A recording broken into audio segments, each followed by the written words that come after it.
여길 봐야 될지 여길 봐야 될지 모르겠는데, 네, 안녕하세요. 반갑습니다. 또 한 주 잘 쉬셨죠? 네, 사순절 말씀 로드 오늘 2월 28일, 2월의 마지막 날 우리 또 함께 말씀을 읽으며 또 사순절의 묵상으로 들어가기를 원합니다. 제가 기도하고 시작하겠습니다. 하나님 감사합니다. 오늘도 저희들 말씀의 자리로 불러 모아 주셔서 감사드립니다. 하나님 말씀을 읽을 때 하나님 깨닫는 은혜를 더하시고 또 이 말씀이 우리 안에서 꽉 차오르는 기쁨, 또 이 말씀이 우리 안에서 삶에서 풀어 역사하는 놀라운 은혜를 경험하게 하여 주옵소서. 주님 감사합니다. 예수 그리스도의 이름으로 기도합니다. 아멘. 네, 오늘은 어느새 마가복음 이제 마지막 날입니다. 오늘로 마가복음 통독이 끝납니다. 저희 박수 한번. 네, 정말 이렇게 혼자서는 읽기가 쉽지가 않은데 함께 읽으니까 또 이렇게 읽을 수 있는 것 같아요. 오늘은 13장에서 16장 마지막 장까지 같이 읽으려고 하고요. 우선 13장에 대한 간단한 이야기를 드리면, 이제 예수님께서 지난 시간에 12장에서 보면 종교 지도자들과의 계속되는 논쟁의 이야기들이 나왔어요. 그래서 이제 갈등이 심화되고 있고, 이제 13장부터는 그 갈등이 심화되는 상황 속에서 예수님께서 이 마지막 때에 대한 설교를 하세요. 그 정말 주님이 오시는 그 마지막 날에, 또 한편으로는 이제 이게 성전이 회파되는 것과 같은 메시지들이 담겨 있거든요. 그래서 이제 어떤 분들은 이 성전이 회파되는 이야기가 들어있는 거를 들어서 이 마가복음이 AD 70년 이후에 예루살렘 성전이 무너진 이후에 써진 게 아니냐 뭐 이런 얘기를 하는 분도 있지만, 사실 이거는 이제 예수님의 예언으로 보는 게 저는 좋다고 생각합니다. 그래서 당장 그 이스라엘에게 닥칠 어려운 일들, 또 마지막 때 세상에 있을 일들, 이런 일들을 말씀해 주시면서 너희들이 깨어 있어야 한다라는 주제를 설명해 주세요.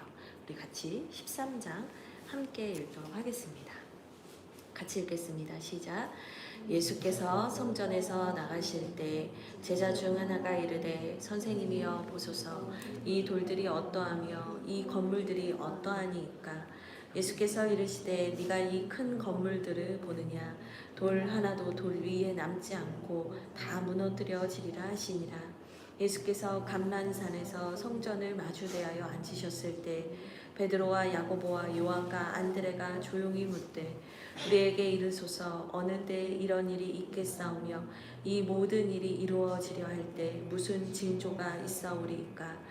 예수께서 이르시되 너희가 사람의 미혹을 받지 않도록 주의하라. 많은 사람이 내 이름으로 와서 이르되 내가 그라하여 많은 사람을 미혹하리라. 난리와 난리의 소문을 들을 때 두려워하지 말라. 이런 일이 있어야 하되 아직 끝은 아니니라. 민족이 민족을, 나라가 나라를 대적하여 일어나겠고 곳곳에 지진이 있으며 기근이 있으리니 이는 재난의 시작이니라. 너희는 스스로 조심하라. 사람들이 너희를 공회에 넘겨주겠고 너희를 회당에서 매질하겠으며 나로 말미암아 너희가 권력자들과 임금들 앞에 서리니 이는 그들에게 증거가 되려 함이라. 또 복음이 먼저 만국에 전파되어야 할 것이니라. 사람들이 너희를 끌어다가 넘겨줄 때 무슨 말을 할까 미리 염려하지 말고 무엇이든지 그때 너희에게 주시는 그 말을 하라. 말하는 이는 너희가 아니요 성령이시니라. 형제가 형제를, 아버지가 자식을 죽는 데 내어주며 자식들이 부모를 대적하여 죽게 하리라. 또 너희가 내 이름으로 말미암아 모든 사람에게 미움을 받을 것이나 끝까지 견디는 자는 구원을 받으리라. 멸망에 가증한 것이 서지 못할 곳에 선 것을 보거든 읽는 자는 깨달을진저 그때 유대에 있는 자들은 산으로 도망할지어다. 지붕 위에 있는 자는 내려가지도 말고 집에 있는 무엇을 가지러 들어가지도 말며 밭에 있는 자는 겉옷을 가지러 뒤로 돌이키지 말지어다. 그날에는 아이 벤 자들과 젖 먹이는 자들에게 화가 있으리로다. 이 일이 겨울에 일어나지 않도록 기도하라. 이는 그 날들이 환난의 날이 되겠습니다. 하나님께서 창조하신 시초부터 지금까지 이런 환난이 없었고 후에도 없으리라. 만일 주께서 그 날들을 감하지 아니하셨더라면 모든 육체가 구원을 얻지 못할 것이거늘 자기가 택하신 자들을 위하여 그 날들을 감하셨느니라. 그때 어떤 사람이 너희에게 말하되 보라 그리스도가 여기 있다 보라 저기 있다 하여도 믿지 말라. 거짓 그리스도들과 거짓 선지자들이 일어나서 이적과 기사를 행하여 할 수만 있으면 택하신 자들을 미혹하려 하리라. 너희는 삼가라. 내가 모든 일을 너희에게 미리 말하였노라. 그때 그 환난 후 해가 어두워지며 달이 빛을 내지 아니하며 별들이 하늘에서 떨어지며 하늘에 있는 권능들이 흔들리리라. 그때 인자가 구름을 타고 큰 권능과 영광으로 오는 것을 사람들이 보리라. 또 그때 그가 천사들을 보내어 자기가 택하신 자들을 땅 끝으로부터 하늘 끝까지 사방에서 모으리라. 무화과 나무의 비유를 배우라. 그 가지가 연하여지고 잎사귀를 내면 여름이 가까운 줄 아나니 이와 같이 너희가 이런 일이 일어나는 것을 보거든 인자가 가까이 곧 문 앞에 이른 줄 알라. 내가 진실로 너희에게 말하노니 이 세대가 지나기 전에 이 일이 다 일어나리라. 천지는 없어지겠으나 내 말은 없어지지 아니하리라. 그러나 그날과 그때는 아무도 모르나니 하늘에 있는 천사들도 아들도 모르고 아버지만 아시느니라. 주의하라 깨어있으라. 그때가 언제인지 알지 못함이라. 가령 사람이 집을 떠나 타국으로 갈 때 그 종들에게 권한을 주어 각각 사물을 맡기며 문지기에게 깨어있으라 명한과 같으니 그러므로 깨어있으라. 집주인이 언제 울는지 혹 저물 때 일는지 밤중일는지 다굴 때 일는지 새벽일는지 너희가 알지 못함이라. 그가 호련히 와서 너희가 자는 것을 보지 않도록 하라.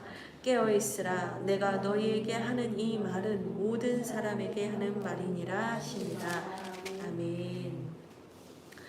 네, 13장을 보면은요, 예수님께서 이 성전을 보면서 성전의 돌들을 보면서 2절을 보니까 이 성전의 돌들이 다 무너뜨려지리라 이렇게 예언을 하세요. 근데 이제 이 당시에 이 분봉왕이었던 헤롯 때부터 시작을 해서 이 성전이 다시 재건이 되거든요. 근데 이제 그 예전에 그 포로기 때 돌아와서 성전 재건을 하는데 이 성전 재건을 한 터 위에 사실 흙을 쌓고 그 위에 다시 이제 헤롯 성전을 짓는 거예요. 그래서 그 헤롯 성전을 정말 화려하게 지었다라고 해요. 그러니까 유대인들에게 어떻게 보면 인기를 얻기 위해서 헤롯 왕이 그렇게 성전을 화려하게 지었던 거죠. 근데 예수님께서 이것들이 다 무너질 거야 라고 예언을 하십니다. 그러면서 겸하여서 이 앞으로 어떤 일들이 있을지, 미래에 어떤 일이 있을지, 마지막 때에 어떤 일들이 있을지에 대한 예고를 하시는데, 예언을 하시는데 핵심이 뭐냐면 거짓 선지자와 내가 바로 그라 하면서 거짓 그리스도들이 나타날 거라는 얘기를 하세요. 그러니까 지금도 보면 사실 수많은 이단들이 있잖아요. 그러니까 내가 그리스도다, 내가 메시아다 라고 말하는 소리가 있어도 너희가 그것에 미혹을 받지 않도록 주의하라. 5절에 이렇게 말씀을 하시죠. 그리고 9절에 너희가 스스로 조심하라 라고 얘기를 하세요. 그래서 결국에는 우리가 그 주님을 믿고 따르는 데 있어서 여러 가지 미혹거리들과 우리를 혼미케 하는 것들이 있지만 계속적으로 성도들이 구해야 될 것, 제자가 구해야 될 것이 뭐냐면 하나님 우리가 그 혼미함에 빠지지 않도록 우리가 분별할 수 있는 지혜를 주십시오.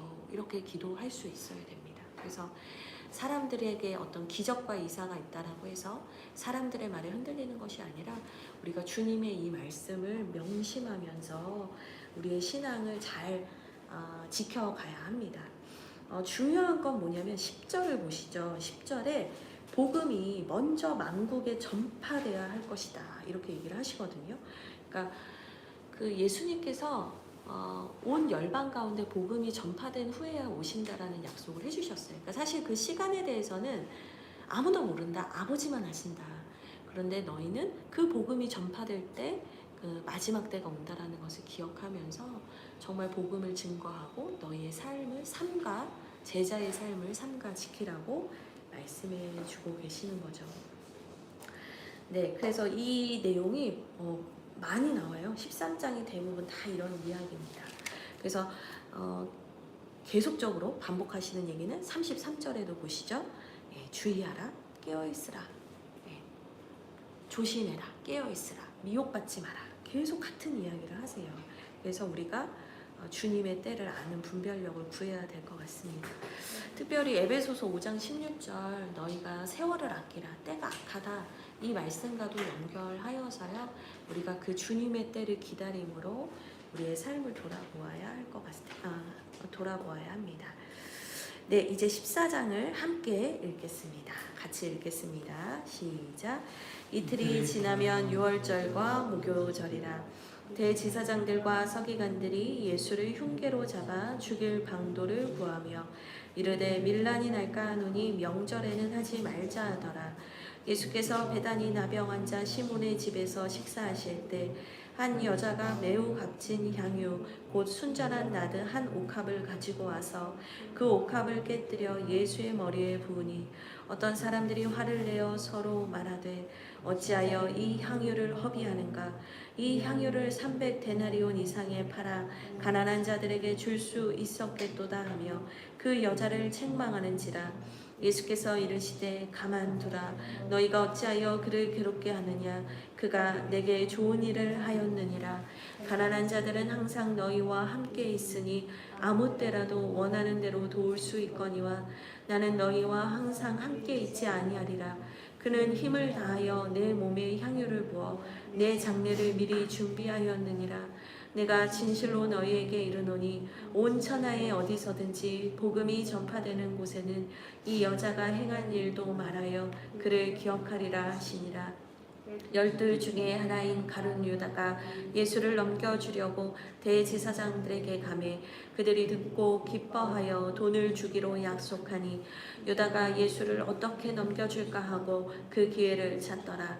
무교절의 첫날 곧 유월절 양 잡는 날에 제자들이 예수께 여짜오되 우리가 어디로 가서 선생님께서 유월절 음식을 잡수시게 준비하기를 원하시나이까 하매 예수께서 제자 중에 둘을 보내시며 이르시되 성내로 들어가라. 그리하면 물 한 동이를 가지고 가는 사람을 만나리니 그를 따라가서 어디든지 그가 들어가는 그 집 주인에게 이르되 선생님의 말씀이 내가 내 제자들과 함께 유월절 음식을 먹을 나의 객실이 어디 있느냐 하시더라 하라.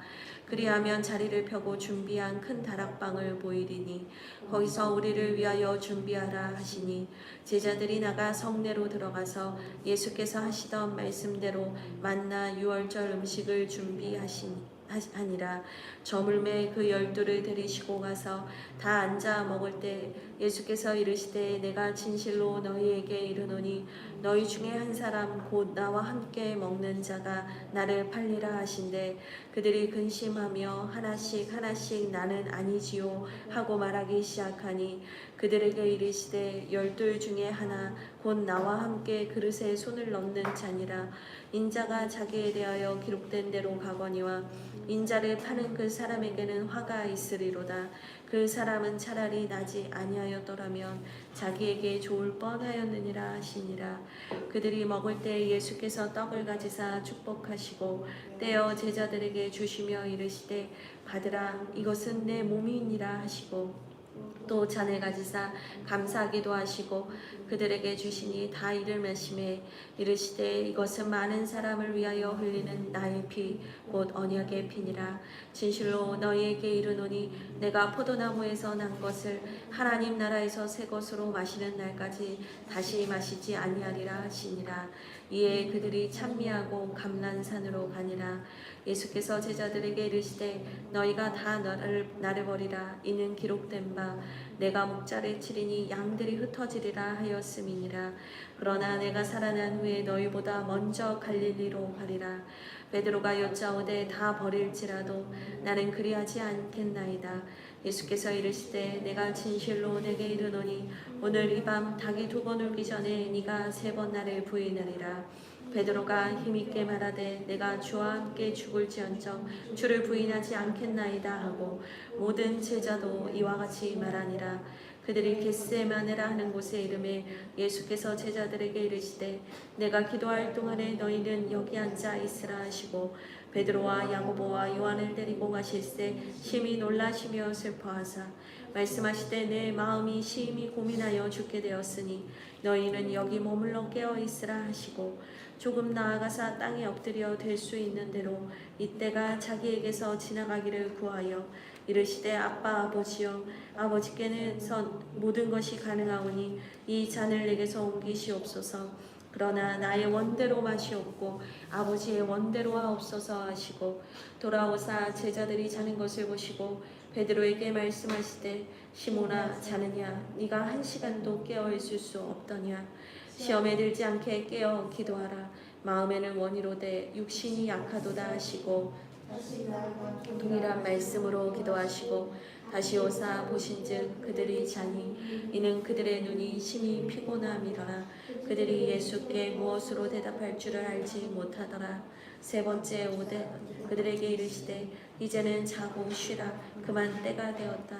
때가 왔도다. 보라 인자가 죄인의 손에 팔리느니라.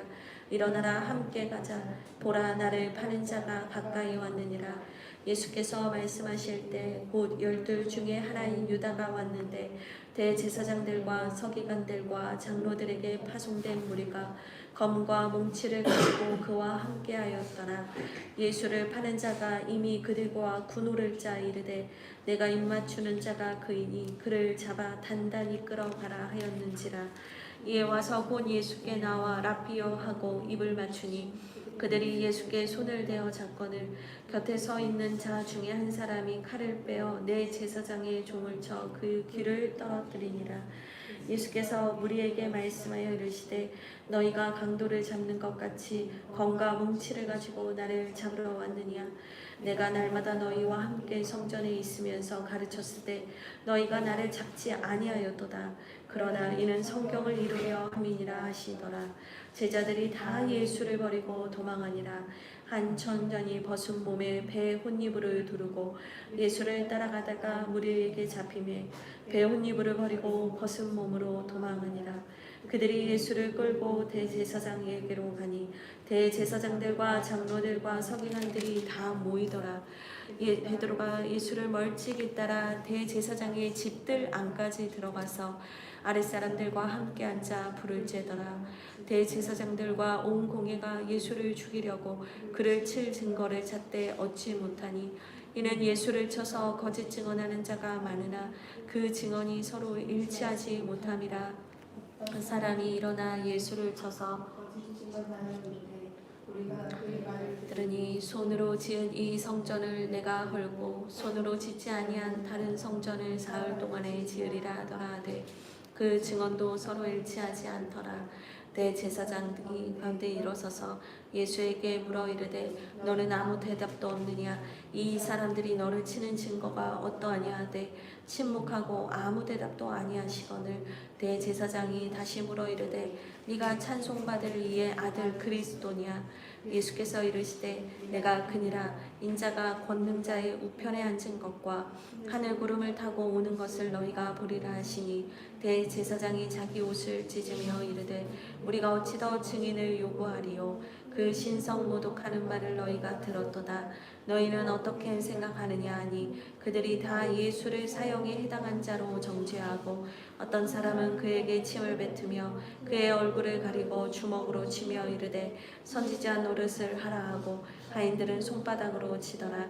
베드로는 아랫뜰에 있더니 대제사장의 여종 하나가 와서 베드로가 불 쬐고 있는 것을 보고 주목하여 이르되 너도 나사렛 예수와 함께 있었도다 하거늘 베드로가 부인하여 이르되 나는 네가 말하는 것이 무엇인지 알지도 못하고 깨닫지도 못하겠노라 하며 앞들로 나갈새 여종이 그를 보고 곁에 서 있는 자들에게 다시 이르되 이 사람은 그 도당이라 하되 또 부인하더라.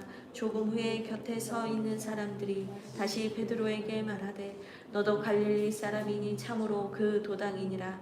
그러나 베드로가 저주하여 맹세하되 나는 너희가 말하는 이 사람을 알지 못하노라 하니 닭이 곧 2번 울더라. 이에 베드로가 예수께서 자기에게 하신 말씀 곧 닭이 2번 울기 전에 네가 3번 나를 부인하리라 하심이 기억되어 그 일을 생각하고 울었더라. 아멘. 네, 14장은 좀 길죠. 근데 이제 예수님께서 잡히시는 이야기까지 계속 진행이 됩니다. 먼저 14장 1절에 이런 말씀이 있습니다. 이틀이 지나면 유월절과 무교절이라. 그래서 이 유월절은 애굽에서 종노릇하던 이스라엘이 하나님의 은혜로 말미암아 지도자였던 모세를 통하여서 이제 애굽하게 되잖아요. 그때 이제 마지막 10번째 재앙이 이제 일어날 때 장자들이 다 죽게 되는 심판이 임했어요. 이 애굽을 향한 심판인데 이 장자가 다 죽는 그 심판에서 이스라엘은 넘어가는 은혜를 경험하게 되잖아요. 그러니까 6월절이 패스오버, 넘어가다라는 의미거든요. 그러니까 그 죽음의 영이 지나갈 때 하나님께서 6월절 어린 양의 피가 인방과 문설주에 발려진 이스라엘의 집은 다 넘어가셨단 말이에요. 그러니까 결국에는 그 피, 이 피에 생명이 있어서 이 피로 말미암아 하나님께서 이 이스라엘은 구원을 하신 건데, 사실은 이 예수 그리스도의 오심과 예수 그리스도의 죽음이 바로 이 출애굽 사건이었던 유월절 사건과 연결이 되는 거죠. 그래서 예수님이 유월절 어린 양, 이 유월절 어린 양이 되어 주셨다. 그래서 우리를 그분의 피값으로 구원하셨다라는 것을 말해주는 거예요. 그래서 이틀이 지나면 유월절과 무교절이 온다라는 것이 곧 대제사장들과 서기관이 예수님을 모함해서 죽이는 것 같지만 결국에는 그 하나님의 구원하신 그 예수님의 보혈, 그 어린 양의 보혈이 우리의 죄를 덮어주시는 사건이 있을 거라는 것을 말해주고 있습니다. 네, 특별히 이 14장에서는 한 여인이 매우 값진 향유, 옥합을 가지고 와서 예수님의 머리에 부은 사건이 기록이 되어 있습니다. 네, 예수님께서 이 사건을 뭐라고 말씀을 하시냐면 14장 8절을 보세요. 내 장례를 미리 준비하는 거다라고 얘기를 해주세요. 그래서 이 여인이 자신의 몸에 향유를 붓는 것이 사실 이 당시 사람들에게는 장례를 할 때 시체에서 냄새가 나지 않도록 향유를 시체에 염을 할 때 썼거든요. 그러니까 이 여인이 살아계신 예수님께 향유를 붓는 사건이 곧 그 예수님의 죽으심을 미리 준비하는 것이다 라고 얘기를 해주세요. 그러니까 예수님의 죽으심을 계속 이제 미리 예고하는 일들이 계속 되는 거죠. 근데 이 향유 옥합을 깬 이 아름다운 여인의 이 예수님을 향한 섬김에 대해서 어떤 사람들이 이렇게 4절을 보니까 화를 내면서 아니 왜 이걸 허비하는 거야 라고 말을 했다는 거예요. 그러면서 이거 팔아가지고 300데나리온 이상에 팔아서 가난한 자들을 도울 수 있는데 이 여인이 지금 이 웬 사치냐라고 화를 냈다는 거죠. 그러니까 사실 이 말씀을 보면 이게 뭘 말하냐면 그럴싸한 명분을 얘기해요. 맞는 말 같아요. 이 말도 일리가 있네 같아요. 그런데 이것이 우리 하나님, 우리 주님이 가시는 길과는 전혀 다른 명분일 수도 있어요. 그러니까 이 사람들의 명분은 맞는 말이었지만 그것이 결코 하나님 진정 주님을 위한 것이 아닐 수도 있다라는 거죠. 그러니까 우리도 사실 신앙생활하면서 그럴 수 있잖아요. 우리가 말하는 명분이 그럴싸해요. 주님 보시기에 그럴싸한 명분을 말하는 것 같지만 주님 보시기에는 사실 이것이 하나님을 기쁘시게 하는 것이 아닐 수 있다. 그래서 우리가 우리의 삶은 그런 것이 없는지 돌아보아야 하겠고, 우리가 이 향유를 부은 여인처럼 우리가 주님께 아까워하지 아니하고 나의 모든 것을 주님께 드릴 수 있는 온전한 것을 드리는 제자가 되기를 소망하는 마음이 듭니다. 특별히 이 마태복음 26장 8절을 보면 동일한 내용이 나오는데요. 마태복음 26장에서는 제자들이 서로 화를 냈다라고 나와요. 제자들이, 어떤 사람이 아니라 바로 그 자리에 있었던 제자들이 이런 말들을 한 거예요. 그러니까 제자들의 무지함을 여전히 얘기해주고 있고요. 또 요한복음 12장 6절을 보면 가난한 자에게 이것을 팔아서 주면 되는데 라고 말한 사람이 가룟 유다라고 나와요. 가룟 유다가 회계를 맡은 자였는데 그가 가끔씩 그 공금 횡령을 했다고 나와요. 그래서 그가 도둑이다. 그가 그 주머니에서 돈을 빼서 몰래 훔쳤다라는 말이 요한복음에 나옵니다. 그러니까 정말 가난한 자들을 위해서 그런 얘기를 한 것도 아니었고요. 자기가 그 돈을 가로채기 위한 악한 마음이 있었다라는 것을 보여줘요. 그래서 나중에 그 대제사장들에게 예수를 넘기겠다라고 말할 때 그들이 돈을 주겠다고 하니까 또 그 돈을 받잖아요. 그러니까 정말 그 십자가가 가까워지면 가까워질수록 진짜 제자와 또 예수님을 파는 자들이 이렇게 수면 위로 올라오면서 드러나고 있다는 것을 보여줍니다. 그럼에도 불구하고 예수님께서 그 제자가 가룟 유다가 자기를 팔 것을 아심에도 불구하고 마지막 만찬을 베푸십니다. 24절인데요. 이르시되 이것은 많은 사람을 위하여 흘리는 나의 피 곧 언약의 피니라 이렇게 말씀을 하세요. 그래서 예수님께서 이들이 배신할 것도 아시고 이들이 정말 무지하고 언제나 실패하고 넘어지는 것을 알매도 불구하고 예수님께서 끝까지 그들을 구원하기 위하여서 그분의 피를 흘리실 것을 얘기해 주고 계십니다. 그러면서 27절에 계속 얘기하세요. 너희가 다 나를 버릴 거다. 너희가 다 나를 버릴 거다. 그랬더니 베드로가 31절에 힘있게 말하되 저는 주님과 죽으면 죽었지 주님을 버리지 않겠습니다. 라고 얘기를 해요. 근데 제가 이 말씀을 보면서 이런 생각이 들더라고요. 우리가 아무리 힘있게 말하되 우리가 나의 의지로 아무리 열심을 내어서 말하되 주님을 따르는 거는 내 의지로 할 수 없는 일이구나. 결국에 성령이 도우시지 않으면 우리는 넘어집니다. 너무나 쉽게 주님을 배신합니다. 그래서 우리가 정말 구해야 될 것은 깨어 기도하면서 성령 충만함을 구해야 한다라는 메시지를 또 주시는 것 같아요. 예, 그리고서는 이제 주님께서 베드로와 야고보와 요한을 데리고 겟세마네에 올라가셔서 기도하십니다. 이 마지막 때가 다가오시는 걸 주님도 아셨기 때문에 너무나 근심하셨고 특별히 33절을 보니까 심히 놀라시며 슬퍼하셨다라는 말씀이 나와요. 그러니까 주님도 이 십자가를 감당하는 것이 정말 피할 수 있다면 주님 피하게 하옵소서 간구할 정도로 이 십자가의 고통이 얼마나 큰지 알 수 있어요. 근데 이제 제자들은 계속 조는 거예요. 왜냐하면 40절을 보니까 그들이 눈이 심히 피곤했다라고 하는데 사실 그 전에 만찬에서 포도주를 마셨잖아요. 그러니까 이들이 밤이고 늦었고 피곤할 수밖에 없는 거죠. 근데 그들에게 주님이 계속 말씀하세요. 너희들이 깨어 있어라. 기도해야 된다. 너희들이 깨어 있어야 된다. 기도해야 된다. 계속 말씀해 주세요. 그러니까 주님이 우리의 피곤함을 모르시기 때문이 아니라 너희들이 영적으로 깨어 있어야 한다라는 얘기를 이제 계속 해주시는 거죠. 그러면서 41절에 이제는 때가 왔다. 이제 인자가 죄인의 손에 팔리는 때가 왔도다 하시고는 이제 잡히시게 됩니다. 근데 이제 대제사장들과 서기관들과 장로들에게서 파송된 무리가 칼도 가져오고요, 몽둥이도 가지고 와요. 무슨 도둑을 잡는 것도 아닌데 무기를 가지고 옵니다. 그리고는 가룟 유다가 예수님에게 입을 맞추고 이제 그들이 예수님을 잡아가게 됩니다.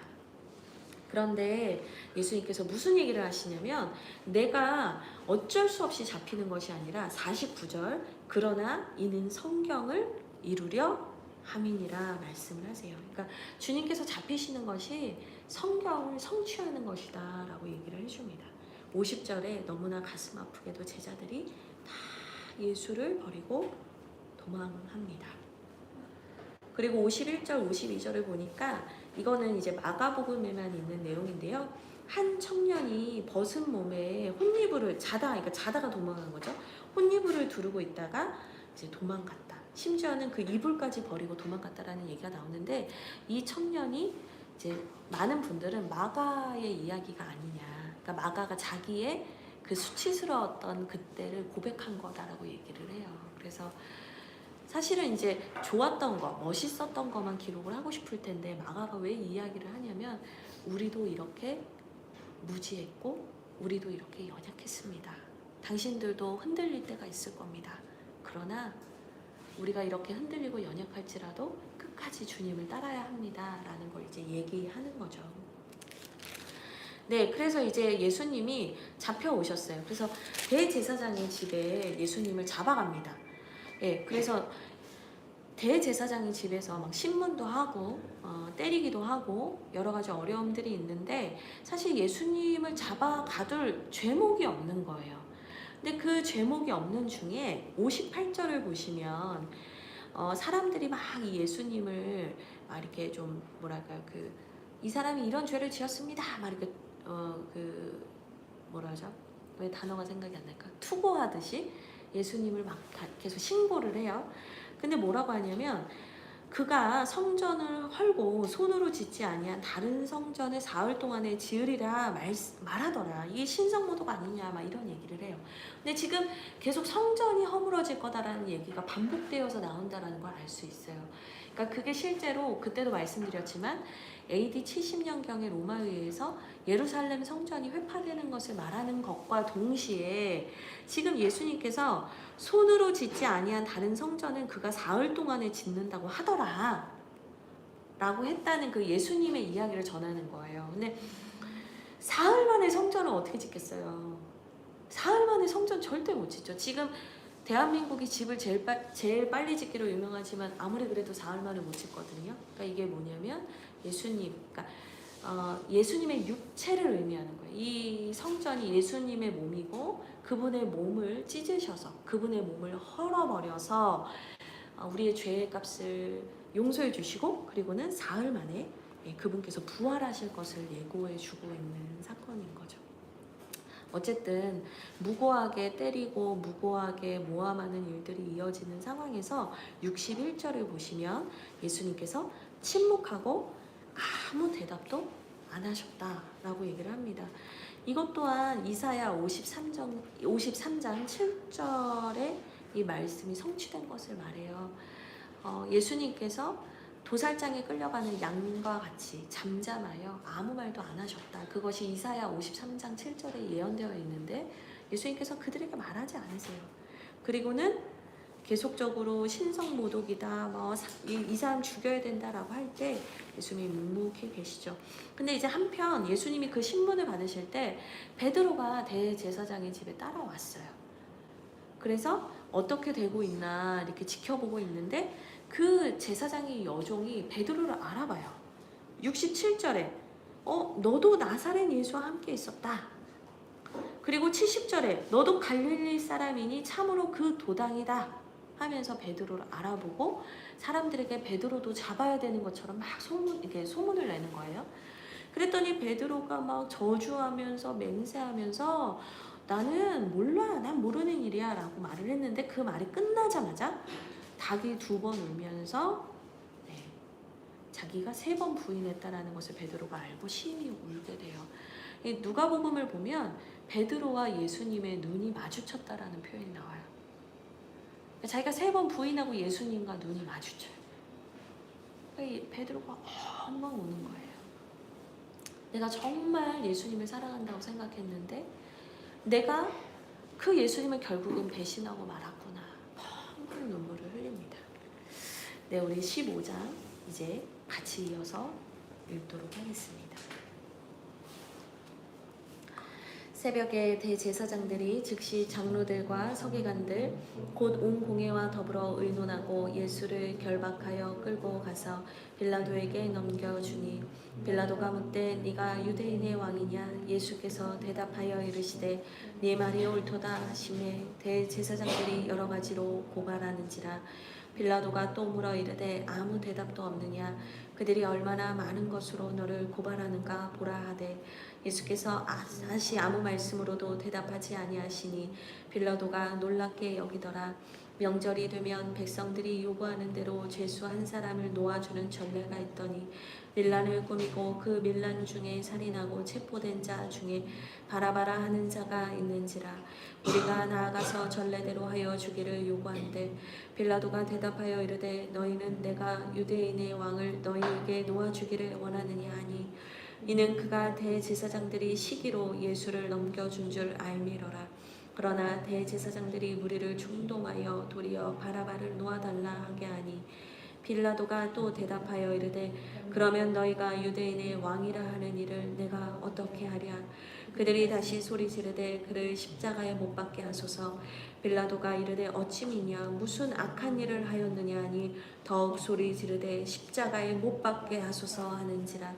빌라도가 무리에게 만족을 주고자 하여 바라바는 놓아주고 예수는 채찍질하고 십자가에 못 박히게 넘겨주니라. 군인들이 예수를 끌고 브라이도리온이라 하는 뜰 안으로 들어가서 온 군대를 모으고 예수에게 자색 옷을 입히고 가시관을 엮어 씌우고 경례하여 이르되 유대인의 왕이여 평화를 알지어다 하고 갈대로 그의 머리를 치며 침을 뱉으며 뿌러 절하더라. 희롱을 다한 후 자색 옷을 벗기고 도로 그의 옷을 입히고 십자가에 못 박으려고 끌고 나가니라. 마침 알렉산더와 루포의 아버지인 구레네 사람 시몬이 시골로부터 와서 지나가는데 억지로 가게 하여 예수의 십자가를 지우고 예수를 끌고 골고다라 하는 곳, 번역하면 해골의 곳에 이르러 모략을 탄 포도주를 주었으나 예수께서 받지 아니하시니라. 십자가에 못 박고 그 옷을 나눌세 누가 어느 것을 가질까 하여 제비를 뽑더라. 때가 제3시가 되어 십자가에 못 박으니라. 그 위에 있는 죄패에 유대인의 왕이라고 썼고 강도 둘을 예수와 함께 십자가에 못 박으니 하나는 그의 우편에 하나는 좌편에 있더라. 지나가는 자들은 자기 머리를 흔들며 예수를 모욕하여 이르되 아하 성전을 헐고 사흘에 짓는다는 자여 네가 너를 구원하여 십자가에서 내려오라 하고 그가 같이 대제사장들도 서기관들과 함께 희롱하며 서로 말하되 그가 남은 구원하였으되 자기는 구원할 수 없도다.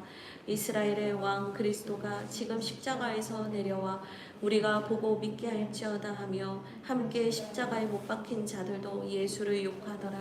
제6시가 되매 온 땅에 어둠이 임하여 제9시까지 계속하더니 제9시에 예수께서 크게 소리 지르시되 엘리 엘리 라마 사박다니 하시니 이를 번역하면 나의 하나님 어찌하여 나를 버리셨나이까 하는 뜻이라.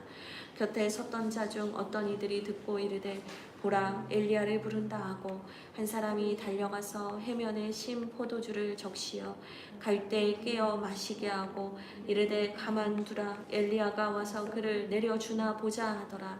예수께서 큰 소리를 지르시고 숨지시니라. 이에 성소 휘장이 위로부터 아래까지 찢어져 둘이 되니라. 예수를 향하여 섰던 백부장이 그렇게 숨지심을 보고 이르되 이 사람은 진실로 하나님의 아들이었도다 하더라. 멀리서 바라보는 여자들도 있었는데 그 중에 막달라 마리아와 또 작은 야고보와 요새의 어머니 마리아와 또 살로메가 있었으니 이들은 예수께서 갈릴리에 계실 때 따르며 섬기던 자들이요 또 이 외에 예수와 함께 예루살렘에서 올라온 여자들도 많이 있었더라.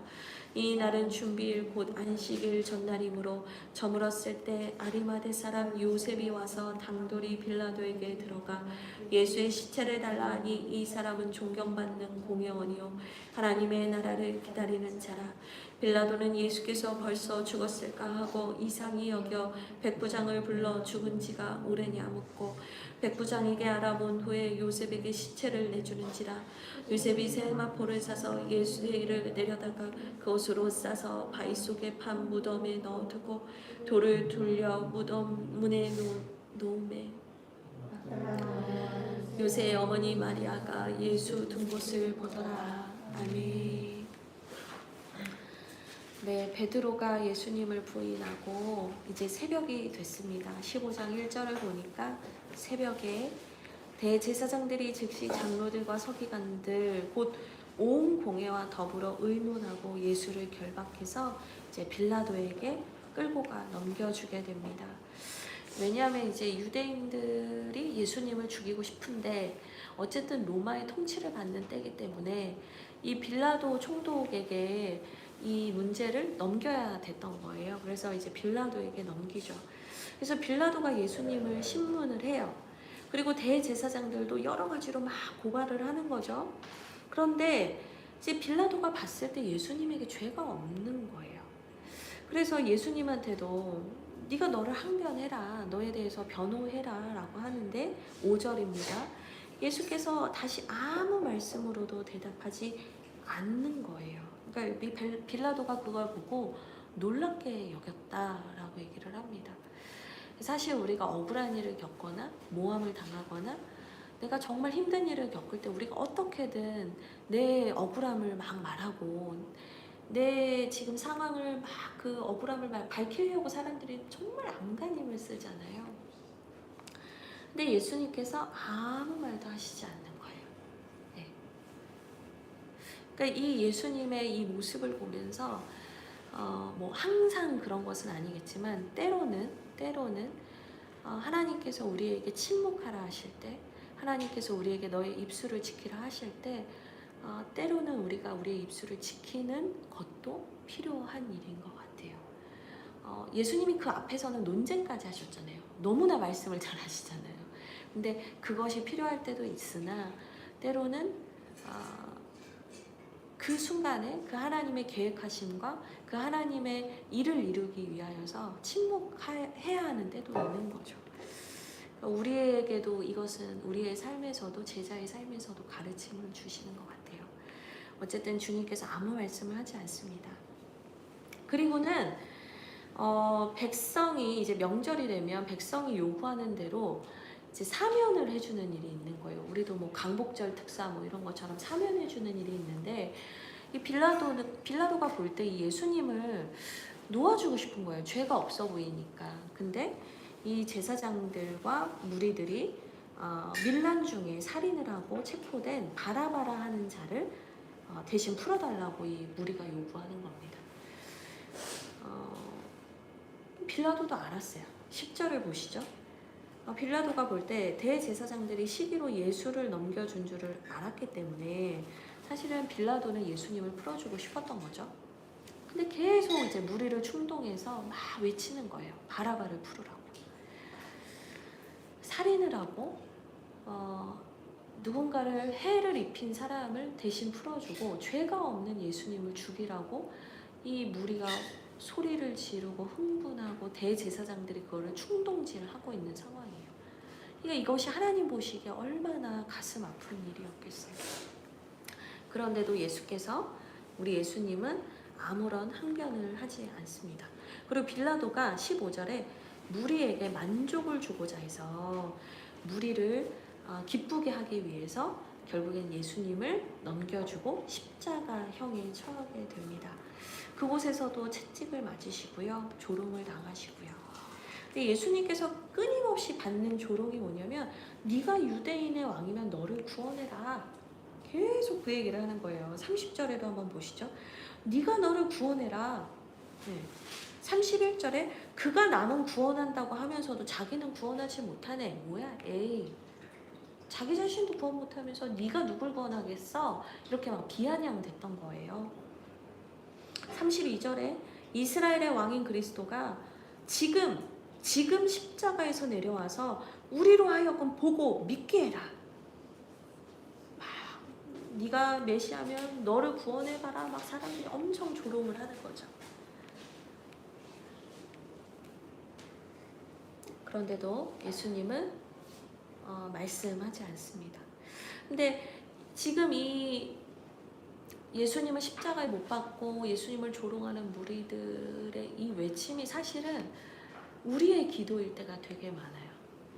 하나님께서 전능하신 왕이라면, 하나님께서 능력의 하나님이시라면 지금 이 문제를 당장 해결해 주십시오. 지금 이 문제에서 응답해 주십시오.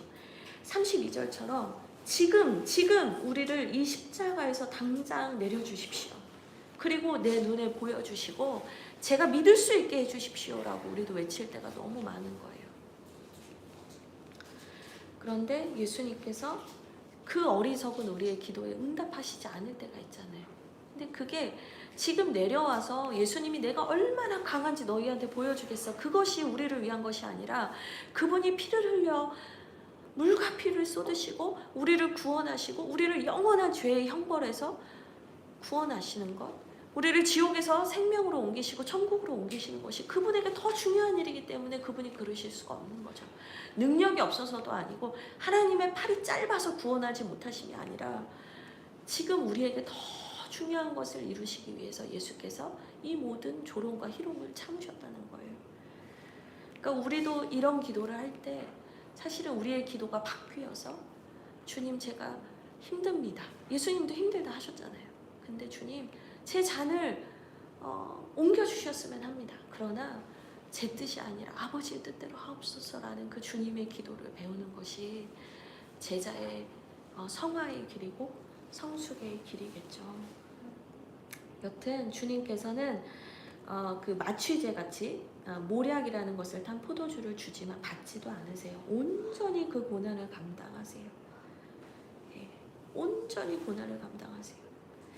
그리고 너무나 고통스러우셔서 34절에 엘리 엘리 라마 사박다니 라는 그 고통을 외치시면서 하나님 저를 버리셨습니까? 라고 큰 소리를 외치시고 숨지시게 됩니다. 37절에 큰 소리를 지르시고 숨지셨다라고 얘기합니다. 그때 이 성소, 이 성전에 있는 성소, 지성소로 들어가는 성소의 휘장이 위에서부터 아래까지 찢어지는 일이 있게 됩니다. 사실 지성소는 대제사장도 1년에 한 번밖에 들어갈 수가 없었는데요. 대제사장도 그 죄를 깨끗하게 하지 않고 정말 두려워 떨며 들어가지 않으면 정말 그 안에서 죽을 수도 있는 하나님의 강력한 임재가 임하는 곳이 지성소였어요. 근데 그 지성소의 휘장이 찢어졌다? 이게 뭐냐면 휘장이 예수님의 육체를 의미하기도 해요. 그러니까 예수님께서 자신의 몸을 찢으셔서 하나님께로 들어갈 수 있는 길을 열어주셨다. 이제는 누구든지 예수 그리스도를 믿고 회개하면 그 아버지께로 나아갈 수 있는 모든 길이 열렸다라는 것을 이 성소의 휘장이 찢어진 사건으로 보여주는 거죠. 근데 이 사건이 있고 나서 39절에 바로 예수를 향하여 섰던 백부장, 그러니까 로마의 군인이었던 백부장이 예수님의 죽음을 보면서 진실로 이 사람은 하나님의 아들이었도다 고백하게 돼요. 그러니까 이게 뭘 보여주냐면 이스라엘 사람들은 진짜 예수님이 하나님의 아들이라는 것도 모르고 이 사건이 뭘 의미하는지도 모르고 무지해서 예수님을 죽이면서 기뻐했는데 정작 성소의 휘장이 찢어지면서 하나님이 그 성소의 휘장을 찢으셔서 이제 지성소로 들어가는 길이 열리고 나자 이방인이었던 그가 하나님의 아들을 알게 됐다는 거예요. 이방인들에게 복음이 전파되고 이방인들이 이제 오히려 이스라엘 사람은 모르는데 이방인들이 오히려 예수 그리스도가 구원의 하나님이신 구원의 하나님의 아들이라는 것을 알게 될 거다라는 것을 보여주고 있습니다. 그리고 이 사건에서 참으로 참 의미 있는 게 하나 더 있는데요. 15장 21절을 보면 예수님이 죽기 전에 이제 십자가를 메고 골고다로 올라가시잖아요. 근데 그때 예수님이 너무 많이 채찍이 맞으시고 몸이 상하셔서 그 십자가를 들고 못 올라가는 상황이 된 거예요. 그래서 그 길 가던 구레네 사람 시몬에게 하여금 예수님의 십자가를 억지로 지게 하거든요. 21절을 보시면 근데 이 구레네 사람 시몬, 십자가를 진 시몬을 수식하는 말이 뭐냐면 알렉산더와 루포의 아버지다 라고 얘기를 해요. 근데 이 로마서 16장 13절을 보면 주 안에서 택하심을 받은 루포라는 이름이 나와요. 그러니까 이제 보통은 어떻게 보냐면 이 구레네 사람 시몬의 아들, 구레네 사람 시몬의 아들인 루포가 나중에 초대교회를 섬기는 사람이 됐다라고 다 봐요. 그래서 그는 억지로 십자가를 졌는데 시몬은 억지로 십자가를 진 건데 하나님께서 그 십자가를 대신 졌던 시몬의 가정을 구원하시고 하나님의 교회를 세우는 데 쓰신 거죠. 그러니까 어떤 순간에는 하나님이 자원하는 심령으로 섬기는 것을 기뻐하시지만 어떤 순간에는 억지로고 몰라서 했을지라도 그 하나님의 거룩한 계획 가운데 쓰임받은 사람을 하나님께서 또 유익하게 하시고 택하시는 일들도 보게 됩니다. 여튼 다시 예수님의 십자가 죽음으로 돌아오면 예수님께서 이렇게 죽고 돌아가시고 나서 아리마대 사람 요셉이 와서 43절을 보니까 당돌하게 빌라도에게 예수님의 시체를 달라고 합니다. 사실 죄인의 시체를 누가 당당하게 달라고 할 수 있겠어요. 근데 아리마대 요셉이 사실은 이제 마태복음을 보면은 예수님의 숨겨진 제자였다라고 얘기를 하거든요. 근데 12수제자는 이미 다 도망갔는데 아리마대 요셉이 와서 예수님의 장례를 치르는 거예요. 그리고 요한복음을 보면 니고데모도 예수님의 장례를 함께 치르게 됩니다. 그래서 그 장례가 다 치러지고 나서 이제 안식일이 지난 이후부터 16장이 이어집니다. 저희 같이 이제 16장을 읽겠습니다.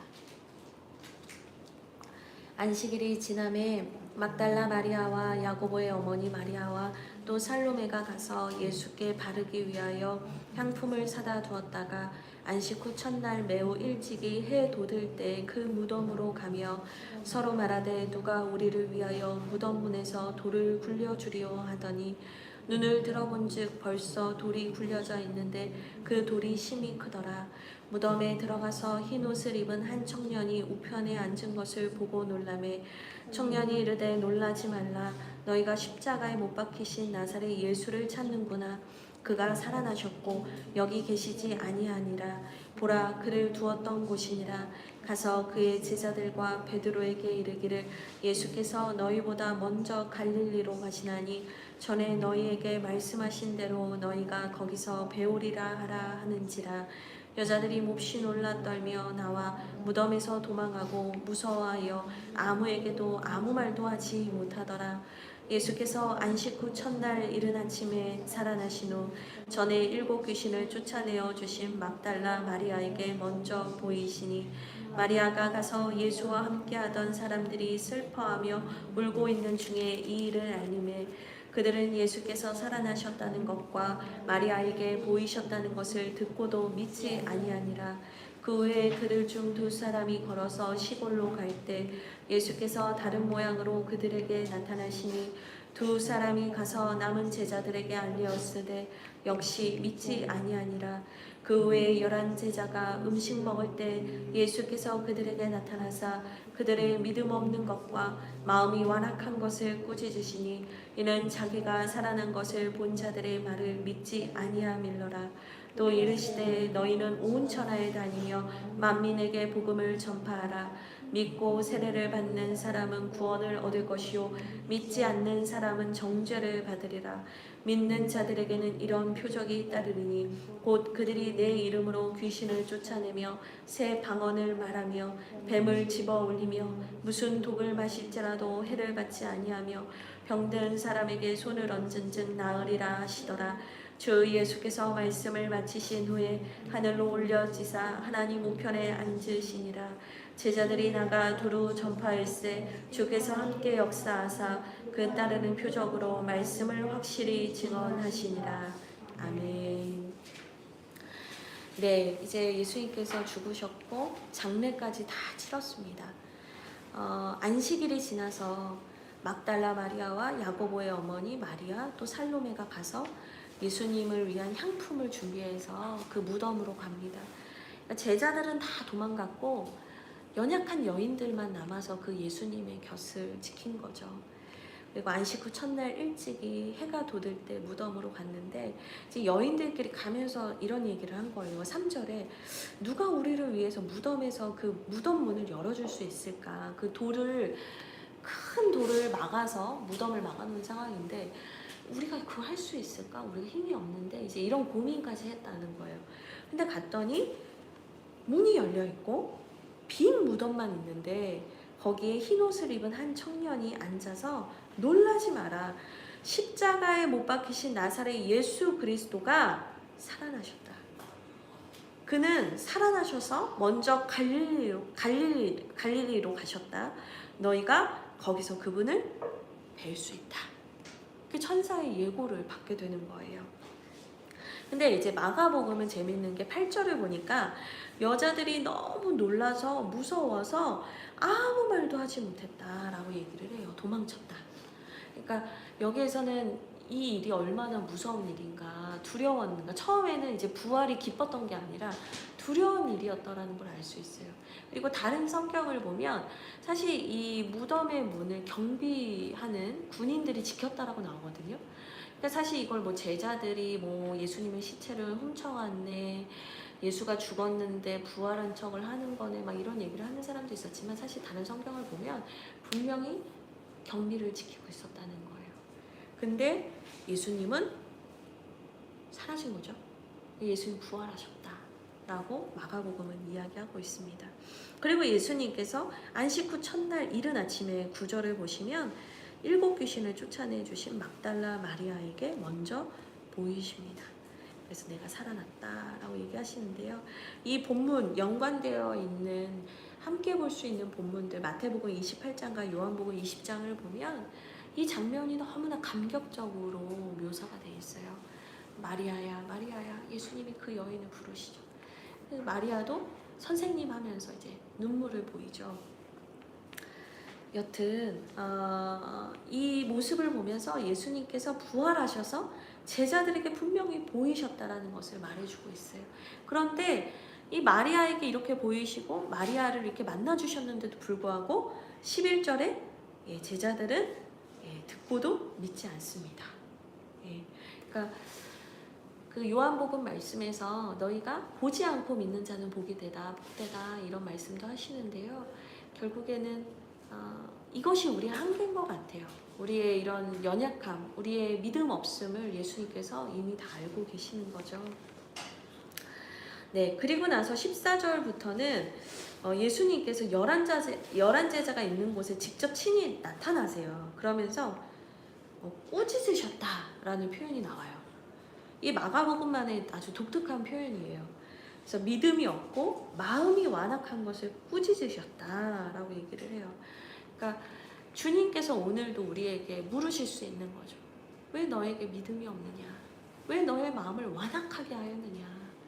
그러니까 반대로 생각을 하면 주님께서 칭찬하시는 제자는 뭐냐? 믿음을 갖는 제자. 그리고 믿음 없음을 불쌍히 여겨달라고 구하는 제자. 또 저에게 믿음을 주십시오라고 구하는 제자겠죠. 그리고 또 우리의 마음을 완악하게 하지 않고 우리의 마음을 부드럽게 하는, 우리의 마음을 정말 늘 촉촉한 상태로 하나님께 드릴 수 있는 제자. 그 사람이 또 반대로 여기서는 책망했다 하시니 또 그런 사람에게 하나님이 칭찬하실 거라고 저는 생각합니다. 그러면서 예수님께서 15절에 지상명령이라고도 하죠. 온 천하를 다니며 만민에게 복음을 전파하라 말씀하세요.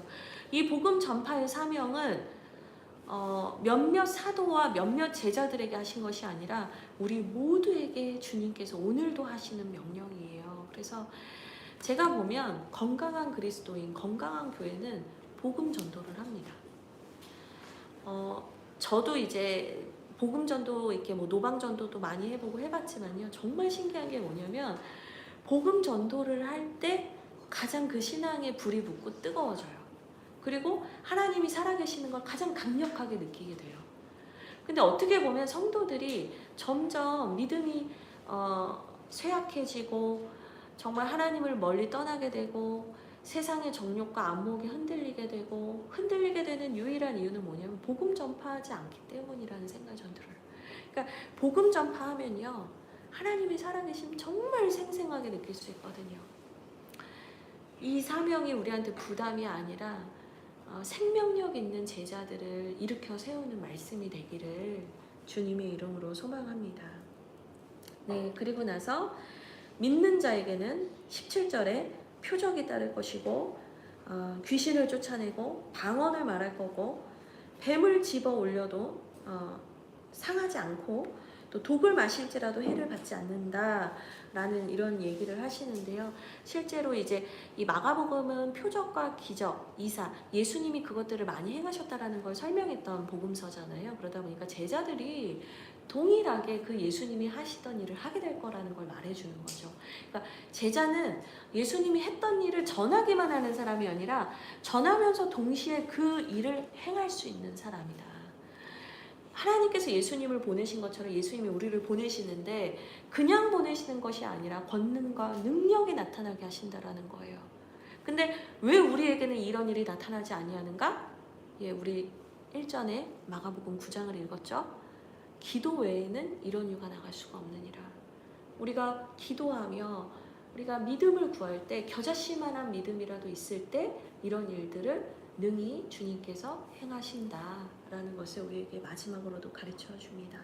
그래서 20절에 제자들이 나가 두루 전파할세 주께서 함께 역사하사 그 따르는 표적으로 말씀을 확실히 증언하셨다라는 말씀으로 마가복음은 마치게 됩니다. 그래서 우리가 십자가의 사랑, 십자가의 능력 이것들을 더 알게 해주십시오. 주님 이것을 알게 해주십시오 구하는데 그저 우리의 죄만 구원받은 것을 알고 그냥 그 십자가 사랑을 나에게만 적용시켜서 그냥 기도하는 것이 아니라 궁극적으로는 우리가 이 십자가를 통과해서 우리가 이 복음 예수 그리스도의 십자가 사랑과 부활의 능력을 선포하는 사람이 되어야 하고 우리의 삶에도 이 능력이 나타나기를 우리가 구해야 합니다. 우리 주한길교회 성도님들 삶의 가정 가운데 이 능력이 나타나기를 간절히 소망합니다. 네, 이것으로 말씀은 다 읽었고요. 내일 마태복음 말씀으로 함께 하도록 하겠습니다. 그리고 저희 같이 잠깐 기도할 텐데요. 우리 온라인으로 함께 하시는 분들께서도 그냥 말씀만 듣고 덮지 마시고 오늘 주신 말씀 중에 하나님께서 내 마음에 강력하게 주신 말씀 붙들고 기도하시면 좋겠습니다. 그럼 내일 뵙겠습니다.